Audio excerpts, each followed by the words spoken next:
Hola a todos. Lo prometido es deuda.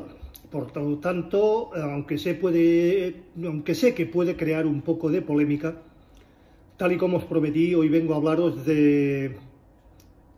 ¿De verdad? ¿Suenan mejor los vinilos y las cintas? Veámoslo. La llegada a partir de los años 80 del siglo pasado de los soportes de grabación de audio digital, tales como el disco compacto, CD, supuso un cambio más que radical en la industria y en nuestra forma de entender la distribución de contenidos musicales.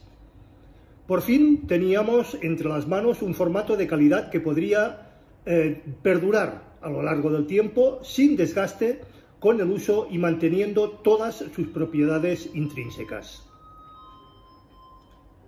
Sin embargo, aunque para una gran mayoría de usuarios la calidad ofrecida era y ha sido más que satisfactoria, rápidamente surgieron detractores desde los sectores más audiófilos que renegaban del digital, los CDs y de sus primeras implementaciones por ser de inferior calidad sonora que sus equivalentes en otros formatos como los populares discos de vinilo, de los cuales volveremos a hablar el próximo viernes, los cassettes y magnetófonos de bobina abierta o reel-to-reel. En los últimos años hemos asistido a una triste época de decadencia en la calidad de las grabaciones, todas ellas analógicas o digitales, magnificada principalmente por los archivos digitales compartidos en las primeras redes peer-to-peer, con las enormes compresiones en digital para poder ser descargados rápidamente y reproducidos en o por streaming. El MP3 y sus derivados se hacían con el mercado de masas muy a pesar de los aficionados y oídos más exigentes. Pero la resistencia audiófila estaba ahí para plantar cara y desde hace unos años han logrado que antiguos formatos analógicos renazcan entre las cenizas, argumentando una mayor calidad sonora y definición de la microinformación, cuidado, presente en sus pistas de audio. El primer formato en resucitar fue el vinilo, que parece que en los últimos tiempos también lo han hecho en las cintas de cassette. Los magnetófonos de bobina abierta, reel-to-reel, también están volviendo a retomar cierta cuota de mercado con fuerzas. Ha surgido todo un movimiento retro-vintage por internet que aboga por estos antiguos formatos de cinta como el santo grial de la calidad sonora, y se venden tanto reproductores como cintas para grabar o con temas ya pregrabados por auténticas fortunas, auténticas barbaridades y animaladas.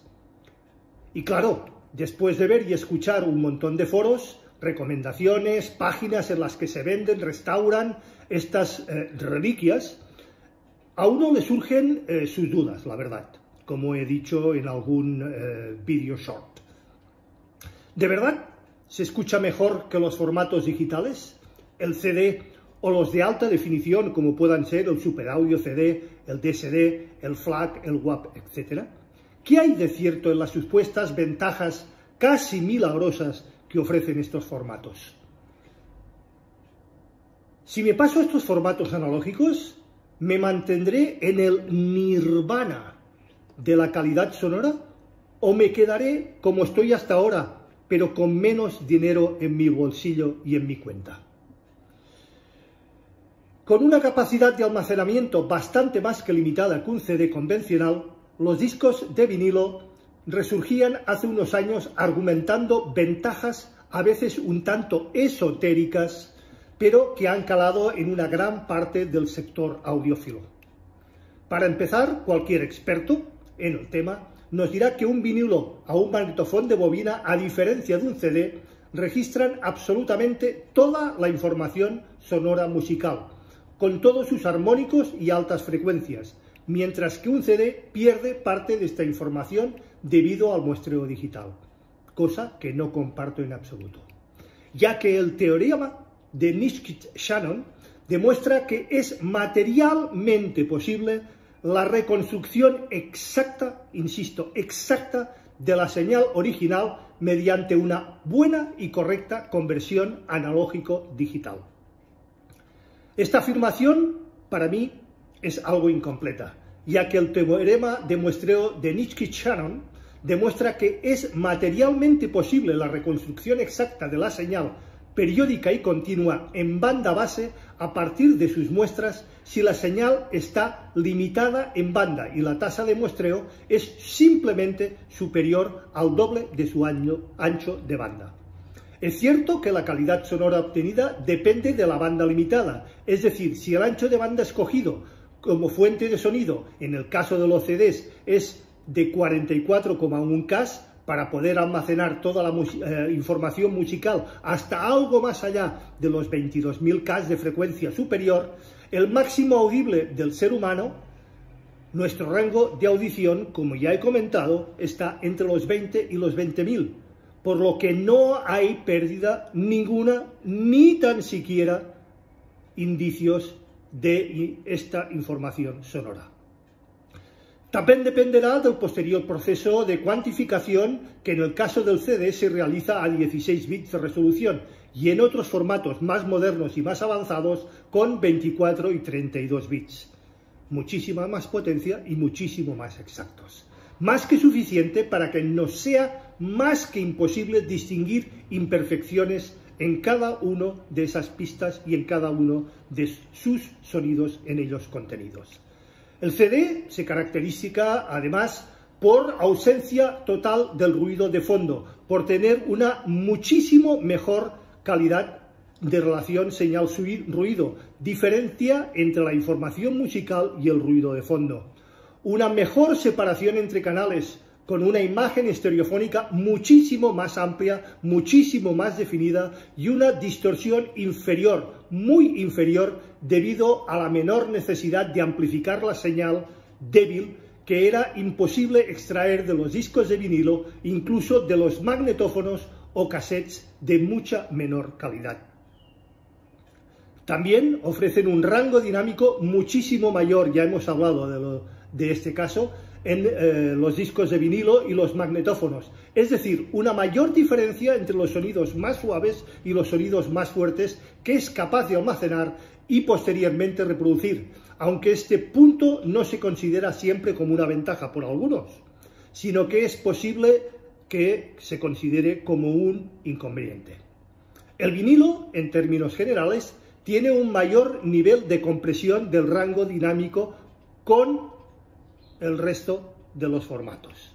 Pero veamos por qué. ¿Por qué? Cuando los primeros CDs llegaron al mercado, los procesos de edición para el nuevo formato no estaban lo suficientemente perfeccionados y los ingenieros de sonido no sabían además cómo aprovechar este enorme nuevo rango dinámico. El resultado fue un audio con menos fuerza, con menos pegada y sobre todo con un volumen inferior a la del vinilo y a las cintas, situación que se solucionó muy poco tiempo después, pero que dejó un amargo sabor de boca en muchísimos aficionados y sobre todo en el mundo audiófilo. El vinilo, en términos generales, tiene un mayor nivel de compresión del rango dinámico que el resto de formatos, debido a la forma en que se tienen que grabar los surcos en la superficie del disco, limitada tanto en profundidad como en anchura, propias limitaciones físicas. Esto supone que perdamos la sutileza y diferencia entre los sonidos más fuertes y los más suaves, algo que en la nueva ola de apasionados por los magnetófonos se ha sabido más que aprovechar en su favor, ya que el magnetófono ofrece más rango dinámico que los vinilos, cosa que mejora. Y es que a diferencia del vinilo, la cinta es capaz de recrear mucho mejor el rango dinámico original de una grabación sin tanta compresión y con la mejor gestión de agudos y las frecuencias graves. Argumentos que se unen a la mejor capacidad para trasladar el máster original sin ningún tipo de retoque, algo que en el vinilo no es posible, ya que hay que adaptarlo a este formato físico. Literalmente la grabación no tiene que poder salirse del surco y también por las propias limitaciones impuestas por las curvas RIA.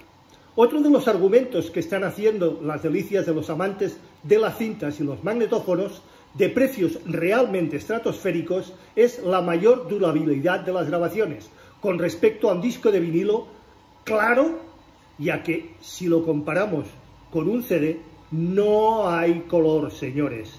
El vinilo, como ya vimos en anteriores posts y volveremos a ver, no se comporta ni tiene la misma calidad, ni tiene las mismas prestaciones cuando lo abrimos de su estuche, cuando lo pinchamos por primera vez, que en la reproducción N, que en la reproducción 100, que en la reproducción 1000. El argumento es el siguiente: mientras que un vinilo es como un derivado de Misión Imposible, en el que tras cada audición esta da un paso más hacia atrás, cerca de la autodestrucción por el rodaje de la aguja simplemente en su superficie, un magnetófono de cinta no sufre de esos problemas, sufre de algunos otros. Y es verdad, pero solo a medias, ya que la cinta tiende a enrollarse, a deformarse, a desenrollarse, a pasar por una serie de cabezas lectoras, a magnetizarse, aunque poco. Van degradando cada vez que la utilizamos su información almacenada magnéticamente a cada escucha. Es cierto que no es un problema tan destacable como en el caso de los vinilos, pero está ahí, os lo aseguro, y hará que la calidad de la música no sea la misma en la primera audición, igual que en los vinilos, que en la audición N, que en la audición 100, que en la audición 1000. En este punto, cualquier audófilo amante de las cintas nos argumentará lo siguiente: bueno, lo que más nos has contado hasta ahora tiene cierto sentido, pero aún así los magnetófonos cuentan con un sonido más cálido, que llevan más las frecuencias medias y es mucho más agradable para la escucha que el vinilo, algo más frío y no tan gélido como los formatos digitales o los CDs. Bueno, pueden tener su razón.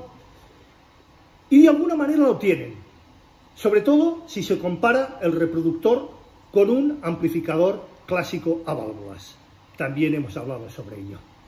La clave está en la distorsión armónica introducida por el propio reproductor, el preamplificador y el amplificador, y sobre todo por las distorsiones armónicas de segundo orden. También hemos hablado de ellos. Básicamente lo que hacen es incorporar un defecto, en el que se añaden frecuencias armónicas, es decir, múltiplos enteros o submúltiplos de las frecuencias originales, a la señal original con mucha menor amplitud, pero lo suficientemente como para que éstas sean audibles. El efecto es una manera de entender por nuestras mentes ese sonido más agradable y cálido, que llena el espacio con rapidez, pero que en realidad no es más que una distorsión de la señal original que debería hacernos dudar de si estamos buscando realmente alta fidelidad o un sonido coloreado que se amolde a nuestros gustos ancestrales de escucha. Ese sonido cálido producido por la distorsión armónica es en realidad un cúmulo continuo de defectos técnicos. Hay que tener en cuenta que en un formato digital, con un mayor rango dinámico, mejor relación señal-ruido, sin distorsión ni ruidos de ningún tipo, ni mucho menos analógicos, como los siseos, los clics, la dilatación de la cinta, la magnetización de la cinta, los malos ajustes en nuestros tornamesas, de los cuales también he hablado, etc. Es más que posible el repicar el mismo con respecto a los formatos analógicos, añadiéndole que una producción en ese rango dinámico comprimido y en esos armónicos que tanto nos gustan, pero que en un vinilo o en una cinta no es posible replicar las características de limpieza, fidelidad de un formato digital, ni en el resto de ventajas como su durabilidad y su posibilidad de replicación al 100% exactos, además de muchas otras. ¿Merece entonces la pena apostar por estos formatos analógicos? Ante todo, no me malentendéis ni me malinterpretéis. Lo que hay en este post son argumentos técnicos de base y tecnológicos de bases sobre su calidad y su fidelidad y calidad sonora, que podemos poner sobre el papel para comparar cada uno de los formatos y plataformas de reproducción musical. Pero esto no quiere decir que necesariamente seamos menos listos o nos dejemos llevar por las modas al escoger cualquiera de los formatos anteriores, más viejos en este caso, o menos avanzados, o tecnológicamente más imperfectos. Lo que debe de primar, como siempre he dicho y siempre he reafirmado y no me cansaré de repetir, es nuestro gusto y nuestra sensibilidad auditiva. Si preferimos unas cálidas distorsiones de la cinta frente al frío sonido del CD, el volumen más fuerte de un vinilo frente a un CD con mayor rango dinámico y ese siseo de fondo, esos clics de fondo de las cintas y del vinilo frente al más que silencioso Super Audio CD, no hay nada de malo en ello. Nuestra forma de percibir la música es personal e intransferible y depende de nuestra experiencia pasada. Cómo nos iniciemos también en este mundillo y de cuáles fueron nuestros primeros dispositivos donde empezamos a escuchar, a percibir y a disfrutar de nuestra música y del sonido. De hecho, no os extrañe que algunos jóvenes de hoy en día, que han nacido o con debajo del brazo o en sus orejas el formato MP3, estos tipos de formato, a causa de una cierta calidez y sensación de confort y comodidad introducida por los artefactos digitales de compresión, un auténtico sacrilegio para mí y para la mayoría de los que ya tenemos cierta edad y cierta educación y cierta manera de escuchar la música, pues sea para ellos más que correcto también, ¿o no? Dicho esto, para valorar si merece la pena pasarse o no a uno de estos formatos retro de moda, debemos considerar otros muchos aspectos, y en especial la disponibilidad de contenidos y sus precios, señores.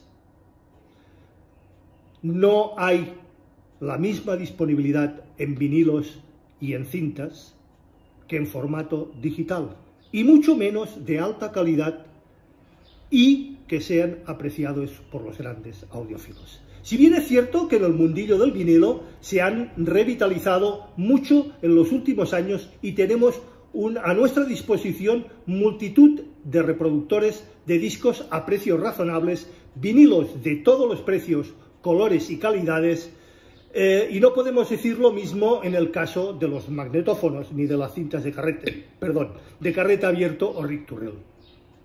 Los que actualmente podemos encontrar por internet se venden muchas veces como piezas de coleccionista y a precios realmente desorbitados. Y algo similar ocurre con las cintas, muy difíciles de encontrar y que pueden llegar a costar tranquilamente entre 200 y 450 euros sin ningún tipo de problemas, o más. Ya no hablemos de los discos audiófilos de primera pensada, de direct to disc, de Master Authentication y demás artilugios, que además, mira tú por dónde, han caído algunos de ellos en ciertas consideraciones un tanto, digamos, problemáticas. Además, a estos precios se le suman los del resto de componentes del sistema de sonido, que tendrán que estar, por supuesto, a la altura para extraer el máximo potencial posible de cada uno de ellos en nuestro equipo. Muy bien, pero vuelvo a insistir, ¿merece la pena? ¿O tendré una mejoría notable con respecto a los formatos de sonido de alta fidelidad digitales? Mi experiencia es que si la grabación está correctamente realizada, la mezcla está correctamente realizada y el mastering está en las mismas calidades, tanto en analógico como en digital, no vale la pena. Mi experiencia es que si esta grabación está correctamente realizada y adaptado al formato de almacenamiento, las diferencias sónicas son totalmente inapreciables y totalmente imperceptibles. Si podéis elegir, mejor gastad vuestro presupuesto en unos buenos altavoces, unos buenos amplificadores y una buena instalación acústica y acondicionamiento de la misma. Y disfrutad con grabaciones de calidad. Vuestros bolsillos y vuestros oídos os lo agradecerán. Y como siempre he dicho y mantendré, lo importante es disfrutar con y por la música. No estar distraído con otras banalidades que no nos permiten hacerlo. Y esto es todo por hoy. Que cada cual tome sus consideraciones, valoraciones y conclusiones, de las cuales me gustaría ver plasmada por escrito en mi canal. Quedo abierto, como siempre, a cualquier duda, pregunta, aclaración, sugerencia o cuestión por vuestra parte, que como bien sabéis, siempre será puntualmente respuesta. Recordad, si os ha gustado, dadle al like, por favor, es muy importante. Suscribiros si no lo estáis ya al canal. Acordaros de darle a la campanilla gris para que YouTube os avise de cualquier novedad en el canal. Gracias y nos vemos, si así lo creéis conveniente y oportuno, el próximo viernes en un nuevo capítulo de A las 8 estrenamos. Esta vez hablaremos del LP y también de un poquitín más de historia sobre él. Hasta entonces, feliz y musical semana. Nos vemos.